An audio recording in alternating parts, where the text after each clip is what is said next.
حسبي الله ونعم الوكيل. خلينا في موضوع النهارده اللي عايزين ناخد رأيكم فيه.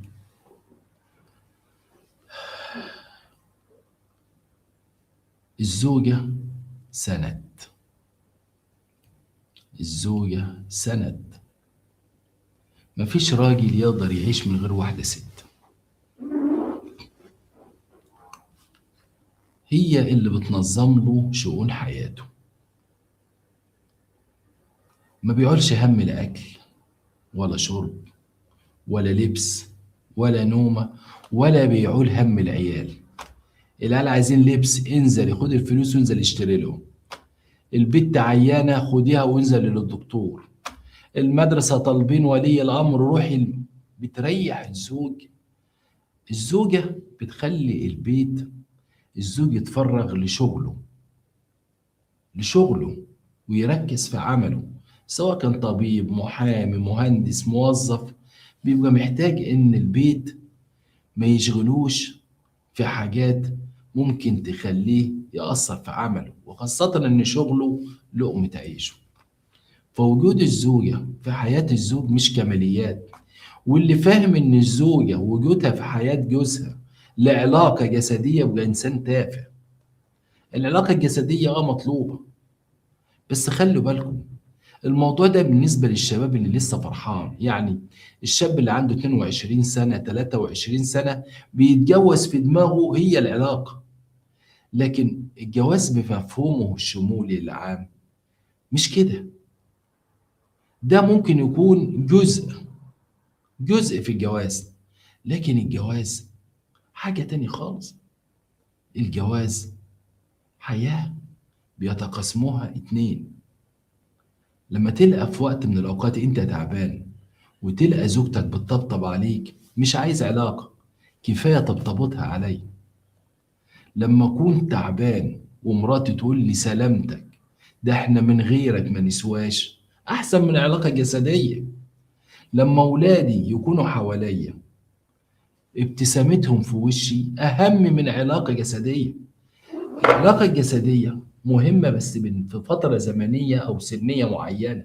في سن الشباب لما نكون في العشرينات وشغل مراهقة وأفلام ومقاطع ساخنة. لكن لما تتجوز وربنا يكرمك بالاستقرار، آخر حاجة ممكن الواحد يلتفت ليها هي العلاقة. مهمة ماشي، بس في حاجات أهم. الزوجة في حياة زوجها، ولا الزوجة تقدر تستغنى عن جوزها. مفيش ست تقدر تعيش من غير زوج. يمكن الست ممكن تعيش على أساس إن هي مش هتروح تخبط على راجل وتقول له تعالى اتجوزني، فبتبقى عايشة وهي مخنوقة ومش قادرة، بس ما تقدرش تروح تخبط على راجل وتقول له أنا محتاجة راجل. ومش شرط عشان العلاقة، ممكن تكون عشان عايزة عمود تسند عليه، راجل يونس وحشتها، يطبطب عليها. ما الراجل زي ما محتاج الست تطبطب عليه، الست في اوقات كتيره جدا عايزه الراجل يطبطب عليها. فالحياه من غير ست عامله زي الدنيا من غير حاجه حلوه. الست هي اللي بتحل الدنيا، هي اللي بتخلي للدنيا طعم وشكل. ممكن الواحد يبقى معاه فلوس كتير قوي، عنده عربيته BMW وعنده فيلته وعنده الخدم والحشم، ومعهوش الزوجه، قضي حياته علاقات عابره، ما يحسش بالسعاده. الفنان رحمة الله عليه أحمد زكي عاش حياته كلها في فنادق، كان بيقعد في الشيراتون وفي الهيلتون حياته كلها. أحمد زكي مات وما عندوش شقة، عمره ما قعد في شقة. هو اتجوز البنت، قصة حب الوحيدة اللي خلف منها ابنه الله يرحمه اللي مات. وبعد كده عاش حياته كلها حياة فيها نوع من، مش هنقول الله يرحمه، لكن كان عايش في فندق. عنده الشهرة لأحمد زكي. السينما المصرية مش هتجيب زيه. السينما المصرية مش هتجيب زيه. أحمد زكي فلتة فنية. يمكن نور الشريف يتعوض، حسين فهمي يتعوض، فنانين كتار قوي، فريد شوقي يتعوض، توفيق الدقن يتعوض، احمد زكي ما يتعوضش. ده عامل زي ام كلثوم، زي عاطف الطيب، المخرج عاطف الطيب. عاطف الطيب مخرج ما يتعوضش. جه عاطف الطيب، مات عاطف الطيب، ما فيش عاطف الطيب. ماتت ام كلثوم، ما فيش ام كلثوم تاني. احمد زكي ما فيش احمد زكي تاني. عاطف الطيب ما فيش عاطف الطيب تاني. فبالتالي الفنانين دول هم. احمد زكي عايش شهرة غير عادية، فلوس، بيستقبل استقبال الفاتحين لما بينزل اي دولة عربية في اي مهرجان، لكن عمره ما شعر بسعادة. ليه؟ ما عملش أسرة، ما اتجوزش. هي مرة واحدة وما كملش سنة واتطلقت منه، وعاش من غير زوجة لغاية ما مات. مين اللي كانت بتطبطب عليه؟ مين اللي كانت واقفة معاه في عز ما كان بيعاني بالسرطان؟ ما لقاش حد. فيمكن رغدة، الفنانة السورية رغدة، هي الوحيدة اللي كان أحمد زكي صداقة غير عادية، وما ننساش إن هي اللي وقفت معاه في المستشفى على طول، بس مش مراته. فبالتالي الحياة ما تستقمش، لا الفلوس بتسعد ولا الشهرة بتسعد ولا الجاه ولا السلطة. وجود الزوجة مع السياسي، مع الرياضي، مع الممثل، مع الإعلامي، مع من غير الست الراجل ما يشعرش بسعادة. يحقق أحلامه ويحقق طموحاته ويجيب أحلى عربية وأحلى فيلا وأحلى، لكن ما يحسش بسعادة من غير وجود الست. لما يركب عربيته الجديدة ومعاه مراته يحس بجمال العربية. لما يدخل فيلا جديدة ومعاه عربيته يحس بجمال الفيلا. لما يدخل فندق يحتفل أو في مناسبة ويدخل معاه مراته يحس بالفرح. لكن لما يشتري عربية جديدة يركب فيها لوحده ما يحسش بجمالها. لما يدخل قاعة أفراح يبارك ومعهش زوجته ما يحسش بالبهجة. لما يدخل في الست ربنا خلقها بهجة للزوج. طيب النهارده الزوجة اللي معانا عايشة مع جوزها، ربنا رزقها منه بثلاث أولاد، ولدين وبنت. حاجة جميلة جدا وحاجة مبهجة، وعايشين حياة زواج تقليدي صحيح، لكن عايشين زي كتير جدا ما عايشين اللي هو حب العشرة. عايشين الدنيا كويسة، اللي بيحتاجوا الأولاد الزوج بيجيبه، مفيش مشكلة خالص بتواجههم. ممكن إن احنا نقول بتنقص عليهم عيشتهم. الزوجة أبوها راجل كبير في السن، أمها ست كبيرة في السن، ليها أخ كبير وثلاث إخوات بنات تاني. الأخ الكبير ده بيعتبر السند بعد الأب، وبيعتبر كبير البيت. وخاصة الأب لما بيكبر بيكون وجوده زي الوجود الشرفي، حاجة جميلة جدا، حاجة حلوة جدا، لكن لا يقدر ياخد قرار ولا يقدر إن هو يقدر يستوعب موضوع يبدي فيه وجهة نظر. فأخوها الكبير هو يعتبر والدها، والشورى شورته والكلمة كلمته. عايشة مع جوزها في سعادة لغاية ما أبوها رحمة الله عليه توفى. فأخوها طبعا الكبير هو اللي بيدير أمور الشؤون الأسرة وشؤون الأسرة، وبالتالي كانت ليها ورث من أبوها الأخ الكبير والحاجات دي انتوا عارفين يعني. طول ما هي الزوجة عايشة مع جوزها والموضوع ما حدش يعني إيه، أهل الأمور ماشية والحاجة مدام عايشة. دايما أي حاجة لما تكون الحاجة عايشة، الأم ما حدش بيفكر في ميراث. أم عايشة هي اللي بتجب كل حاجة، وخير أبويا كله بيبقى في إيد أمي بعد أبوي، والأخ الكبير موجود بيسد. الأيام اللي فاتت في ظل تقلبات ظروف السوق والدنيا يعني يوم فوق ويوم تحت، الزوج احتاج فلوس، وده شيء وارد جدا. فمراته بتقول له هنعمل ايه دلوقتي في المشكله اللي انت حطيتنا فيها؟ قال لها انا ما حطيتش في مشكله، انا كنت عايز احقق حياه اكثر رفاهيه لاولادنا، ولدين وبنت. عايز احقق لهم حاجه، مش هينفع ان انا اعتمد على دخل معين. ولادك بيكبروا، مصاريفهم بتكتر، عايز ما احسسهمش باي نقص. وانت عايزه طلبات ليكي، عايز كل اللي تطلبيه اقدر اجيبه لك. هو همه كله اسعاد زوجته واولاده. المهم الظروف والديون الديون ضاقت عليه، وخاصة مدخل ولاده مدارس خاصة. وأنا بستغرب لما يكون الأب، بس هو ده الأب. الأب لما تبقى ظروفه المادية صعبة وتلاقيه إن هو عايز يدخل ولاده مدارس خاصة. يعني بيبقى إحنا لنا زمايل مثلا ولادهم في الجامعة، التاكسي عندنا هنا في الصعيد التاكسي ب 25 جنيه.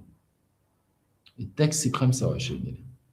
عشان لما يكون عندك ولدين ولا بنتين و25 جنيه رايح الجامعة، و25 جنيه وانت راجع، ادي 50 جنيه بسم الله الرحمن الرحيم. لا شربت كوبايه شاي، ولا كل السندوتش، ولا اي حاجه.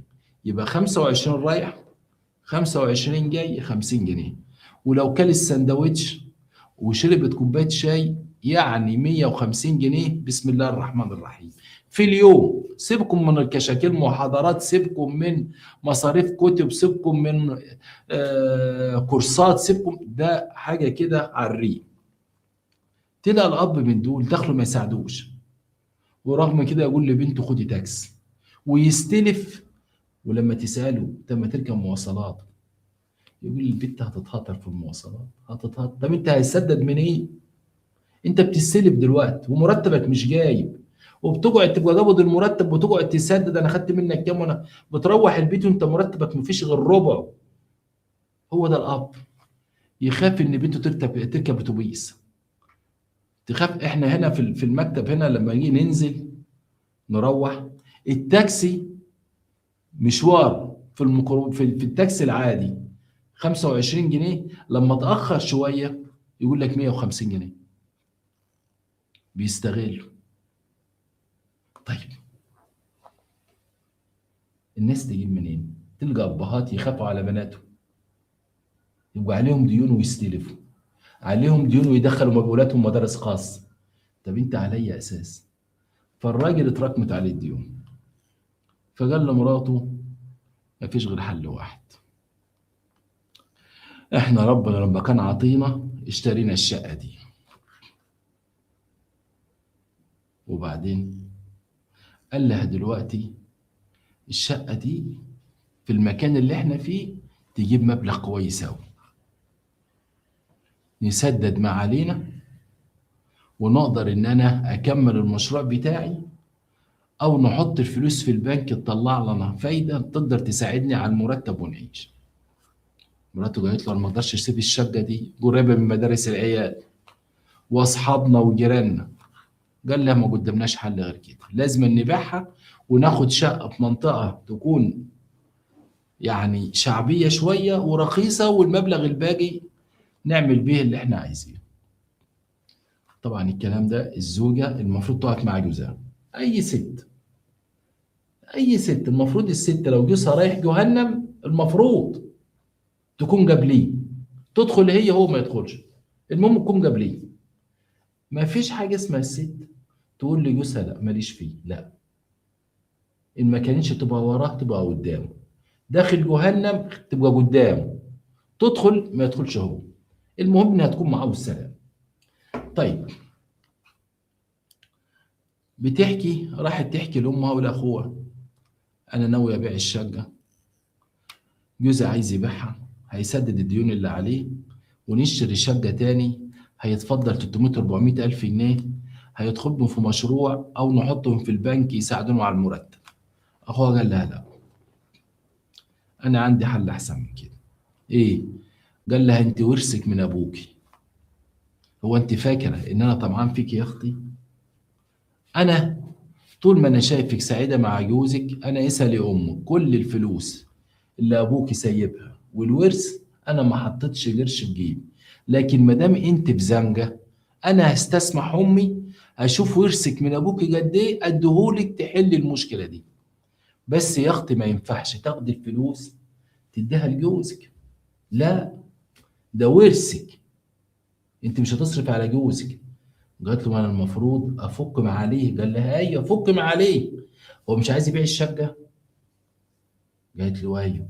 قال لها خلاص، انت اشتري الشقه باسمك وتبقى شقتك وهو قاعد معاكي.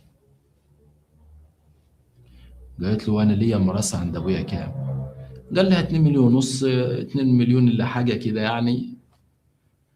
قالت له الشقه تعادل 3 مليون، ده شقه في منطقه حلوه واخدينها من زمان والاسعار ولعت. قال لها نشوف الشقه بكام.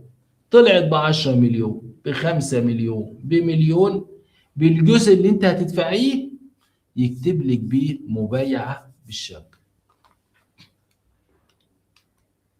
يبقى انت كده الشقة محتفظة بيها، وهو عايش معاكم، والمدارس جنب البيت، والعيال جنب أصحابهم، وانت جنب جيرانك، وما خسرتوش حاجة. وفي نفس الوقت انت سددت لجوزك كل الالتزامات اللي عليه وانتوا قاعدين في الشقة. بس انتقلت الملكية من جوزك ليك. طبعا الزوجة فرحت، فلوس جايه لها من السماء. راحت قالت لجوزها، جوزها قال لها بركة بركة، بركة بركة، الشقة ب 3 مليون 250 ألف، ميراثك انت من ابوكي كذا كذا، يبقى انت هتاخدي 80% وال 20% بتاعتي يعني نقول كده تلات ارباع الشقه باسمها والربع باسم جوزها، لانها مش هتقدر تدفع ثمنها كله. بالفعل اخوها جه وجاب محامي وكتبوا ان ليها في الشقه اكتر، نقول 75%، بلاش 80%، 75%، يعني تلات ارباع الشقه في اسمها بالفرش. يعني جوزها رغم ان الفرش مكتوب بالقايمه، لكن فلوسها بفلوسها، بفلوسها. فكتب تلات ارباع الشقه بالفرش في ورقه، وراح الشهر العقاري سجلوا ان الزوج باع تلات ارباع الشقه او 80% من الشقه لمراته بعدد الامتار. واصبح البيع والشراء قانوني بامضاء الزوج في الشهر العقاري 100 100. وسدد الزوج الالتزامات اللي عليه، والدنيا كويسة، والزوجة بنت أصول، والزوج فرحان وقال لك يا بوي كابوس ونحل. طب تمام، حلو جدا الكلام ده. فات سنة، التانية، التالتة، الزوج، في ناس سبحان الله يا جماعة، الدنيا دي والله العظيم أمورها غريبة جدا ما تفهمهاش. ناس يمسكوا التراب كده يبقى ذهب، سبحان الله. وناس تمسك الذهب كده يبقى تراب. ناس بتتولد في بقها معلقة ذهب، وناس بتتولد في بقها قطعة صبار مرار. ما تفهمها، ما تفهمها يعني، ما تفهمش كتالوجيا. ناس يقعدوا يحفروا في الأرض عشان يطلعوا آثار. وعندنا هنا في الصعيد ناس ما كانش لاقيين ياكلوا، أصبحوا دلوقتي مليارديرات من الآثار. تلقى ناس بتحفر وتقعد حياتها كلها تحفر وما يطلع لهاش حاجة. وناس تاني تعمل كده يطلع لها الاثر اللي يتباع بال100 مليون دولار وال200 مليون دولار. ارزاق بتاعت ربنا. وما نقدرش نقول اشمعنى ده اللي شقيان بيحفر ما يلقاش، وواحد تاني بيعمل شويه رمله كده يلقى حته العروسه الاثر طلعت له. ارزاق بتاعت ربنا. الدنيا كده مش بالشطاره، الرزق مش بالشطاره، كله بامر الله.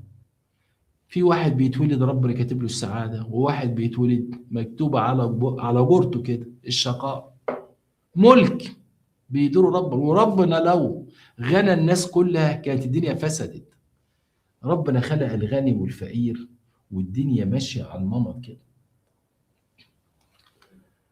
الزوج عدى حوالي 5 سنين او 4 سنين وحاجه، ومر بظروف ماديه صعبه جدا. ابتدت الخناقات بينه وبين مراته، ابتدت المشاكل بينه وبين مراته، الدنيا مش احسن حاجه. الزوجة ابتدت تشكي لأخوها ولأمها، كانوا بيصبروها، وكان أخوها بيدافع رغم إن هي خدت ميراثها بالكامل، خدت ميراثها بالكامل ملهاش حاجة، ورغم كده أخوها كان بيديها في الشهر 5000 جنيه. اصرف على نفسك وعلى عيالك، عشان جوزها مش لاقي. يدخل مشاريع تفشل، يدخل في محلات تقفل. سبحانك، مش تقصير، بتقول لي مش تقصير منه ابدا، هو كده، دنيا جوزي كده، رغم انه هو والله العظيم لا عمره دخل قرش حرام، ولا عمره مشي في حاجه حرام، ولا ليه في مثلا في الوساخه مع البنات ولا بتاع، ونقول ده ربنا بيجازيه عشان ماشي البطال، ابدا والله ملوش في حاجه خالص. لكن اهو نصيبي كده في الحياه مع جوزي. المهم اتخانقت مع جوزي، عايز فلوس، بيعني الذهب اللي في ايدي، بقول زي بعض وذهبه، وانا مكتوب في الجامعه زي انتم بتقولوا في البرنامج خد ذهبي، ما هو عليه ديون.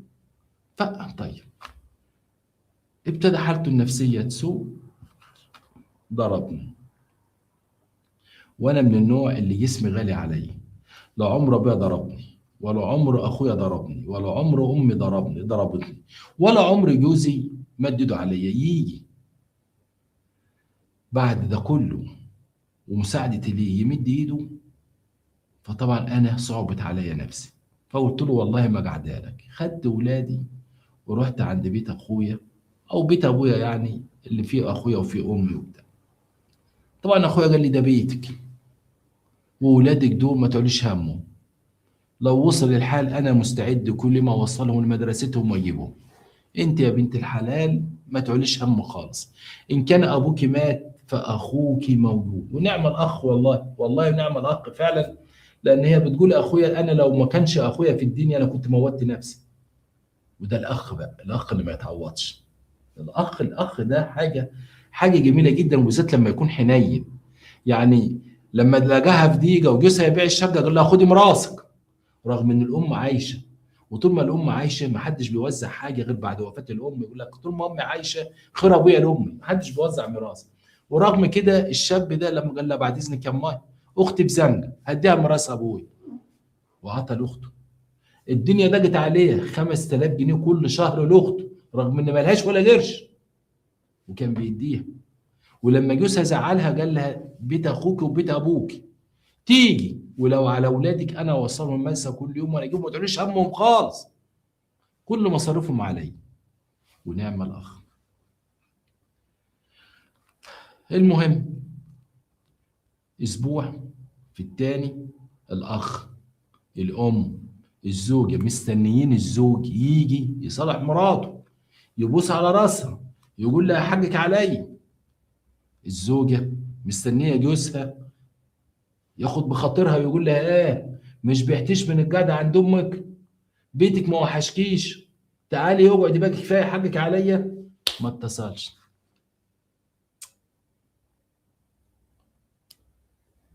وبعدين فابتدت تتكلم الزوجة، عايز تعرف الموضوع، فبتتكلم البواب، يا عم الشيخ، اما ابو احمد وكذا وكذا وكذا، قال لها ده في ناس جه نقلوا الفرش بتاعك، نقلوا الفرش بتاعي. ناس مين دول؟ اوعى يكون البيت السرق. قال لها لا، ده كان جوزك واقف. خدت اخوها وجري، نزلت على الشقه، الكالون متغير. اخوها قال لها لا، يغير الكالون ما يغيرش الكالون، ده انا اتصل بالنجده دلوقتي واقعد في الشقه، احنا معانا العقد وانت حاضنه ولازم نوضع رجل. راح كسر الاخ لما يكون راجل، كسر الشقه وراح مغير الكالون وقعد في الشقه هو واخته من غير فرش.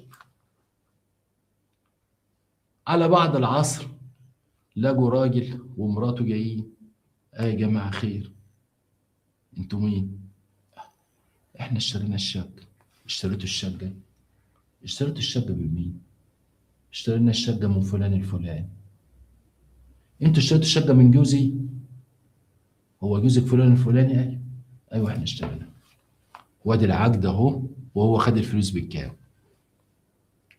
اخو الزوجه قال لهم لا، انا ليا تلات ارباع الشقه دي بقى وشراء لاختي وكذا كذا. الناس جه يبلغوا الشرطه، الزوجه جت لا بعد اذنكم ادوني فرصه اسبوع اوفق الموضوع مع جوزي، بلاش الشرطه بعد اذنك. اخوها قالت له زي بعض اسبوع، والراجل ومراته مش عايزين مشاكل، الطرف الثاني هم اشتروا. قالوا لا يا مدام، لو على اسبوع بس بعد اذنكم، لا احنا نقعد ولا انتوا تقعدوا، لانك انت كده عامله وضع يد يا مدام، انت عايزانا نصبر اسبوع، انا قادر دلوقتي اجيب اهلي واقعد في الشقه، انتوا تقعدوا واحنا نقعد، وخلينا بقى في المحاكم. فالست قالت له لا، لا انت ولا احنا. وفعلا جاب البواب وقالوا للبواب ركب قفل على الكالون، ما تديش مفتاح لا لينا ولا الطرف الثاني، خلي المفاتيح معاك انت يا مدام لمده، قال لمده اسبوع بس. طبعا اخوها زعلان. المهم اتصلت بجوزها، الله حصل انت فين؟ قال لها ده انا في الحته الفلانيه. اشترى شقه في منطقه شعبيه صغيره عشان الزنقه اللي هو فيها. راحت له، ايه اللي حصل؟ قال لها اللي حصل زي ما انت عارف، الديون اتلتقت عليا، والشيكات اللي انا كنت ماضيها، والبضاعه اللي انا كنت واخدها، واصحابها اشتكوني وكنت هالسجن، وانت سبت البيت. قالت طب والشقه بتاعتك؟ قال لها طب انت هتسجن ابو عيالك؟ قالت له لا، انا مش، انا دلوقتي الشقه بتاعتي وعقدها معايا ليا فيها اكتر من 80% او 75%. انت لو بعت ال 25% كنا ممكن اقعد اشاكل انا مع الست اللي انت بعت لها، ومفيش حد هيشتري 25% من شقه ويشارك في واحده معاها 75%. انت دلوقتي ترجع الفلوس للناس. قال لها لا، ده انا سددت كل ديون. يعني ايه؟ يعني تعيشي معايا في الشقه دي، ادي فرشك. وجات له فرش ايه؟ انا الشقه دي كانت تلات اربع اوض، انت الشقه دي اوضتين، ده انت حاطط الفرش فوق بعضيه مقاومه فوق بعضيه، ده السفره انت حاطط الكراسي فوق الترابيزه، مفيش مكان ليا. المهم راحت لاخوها، اخوها بيقول لها احنا دلوقتي هنروح نقعد في الشقه، وانا سالت محامي قال لي سيبك من الاتفاق اللي اتفقتوه مع الناس ده، حط رجلكم جوه الشقه بالعقد اللي معاكم، وانتوا الحمد لله مسجلينه في الشهر العقاري وواضعين يد، خلص الموضوع. طب والناس اللي اشتروا من جوزي؟ المحامي قال لهم هيشكوا جوزك ويسجنوه. طب يا استاذ حنفي انا عندي ولدين وبنت، وجوزي والله العظيم ثلاثه وهو حظه كده. اخويا بيقول لي اسجنيه، انت وقفتي معاه ومحدش يقدر يقول ان انت قصرتي معاه. طب انا اسجن جوزي ابو عيالي؟ امي بتقول لي يا بنتي والله دي شقتك، عايزه غيرك يقعد فيها وتوافق على اللي عمله جوزك، ورثك من ابوك، فلوس ابوك حلال مش حرام، انت كده اكنك جبت فلوس ابوك وولعت فيها، وابوك كان شقيان في القرش، حرام عليك. هتسيب القرش للراجل ومراته اللي اشترى الشقه، يبقى مراسك ضاع عليك، وجوزك هو اللي خد مراسك وضيع. واخوها بيقول لها يا بنتي الشقه دي شقتك، وهي اللي باقيه لك انت وعيالك، جوزك ممكن بكلمه يطلقك، لكن الشقه دي هي اللي لماكي انت واولادك. امي عايزاني اشكي، تقول لي فلوس ابوكي حلال، واخويا عايزني اشكي، واولادي الاثنين الاطفال الولدين والبنت بيقولوا هتسجني بابا يا ماما. انا مش هسجن ابوهم، انا هقعد في الشقه، اللي هيسجن ابوهم الراجل والست اللي راح باع لهم، وانا الشقه انا اللي شاريها وقاعده فيها، وهروح اقعد فيها. وانا دلوقتي والله محتاره، اخويا بيقول لي اسجنيه، وامي بتقول لي اسجنيه. الزوج يا بنت الراجل بكلمه يطلقك، الشقه اللي هتنفعك هي اللي هتلمك انت وعيالك، والشقه اللي واخدها لك جوزك دي اوضتين وصاله ما يقعدش فيها، واولادك مش هيستريحوا فيها، وانت مش هتستريحي فيها، منطقه تعبان. ومش عارفه اسحب في محتار، اسمع كلام ابوي امي واخويا، ولا اشوف الشقه واحاول ان انا اكيف نفسي فيها واستعوض ربنا في الشقه اللي انا اتجوزت فيها، اللي في المنطقه الحلوه واللي جنب المدارس واللي وهي مش قادره تاخد قرار ومش عارفه.